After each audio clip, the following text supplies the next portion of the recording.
அமைச்சர்லாம் போய் அழுதாங்கல்ல, விஜய் செத்து போயிட்டாரான்னு அழுதாங்களா, இல்லை ஜனநாயகம் ஊத்திக்கிச்சுன்னு?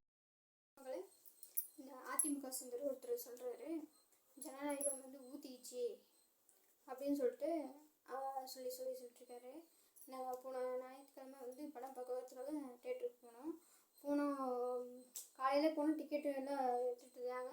அப்புறம் நம்ம திரும்பி மதியமாக 2 மணிக்கு டிக்கெட் எடுத்துக்கலாம் அப்படின்னு சொல்லிட்டு போய் எல்லா தேட்டர்லையும் 5-6 தேட்டர் போய் நீங்கள் போய் பார்க்குறோம். ஃபுல்லாக எல்லா தேட்டருமே புக் ஆகிடுச்சு. அதே எடப்பாடி பழனிசாமி இருக்கிற ஊர் தான் நாங்கள் சேரோம். அதே தேட்டரில் 5 தேட்டருமே ஃபுல் புக்கிங்கு, எல்லாமே புக் ஆகிடுச்சு. நாங்களும் சரின்னு சொல்லிட்டு கிடைக்குன்னு சொல்லிட்டு வெயிட் பண்ணி பார்த்தா டிக்கெட் மதியம் ஷோ கிடைக்கவே இல்லை, 2:30 மணிக்கு. அப்புறம் என்ன பண்ணோம் அப்படின்னு சொல்லிட்டு 6 மணிக்கு ஷோ தான், 6:30 மணிக்கு ஷோ தான் இருக்குதுன்னு சொல்லிட்டாங்க.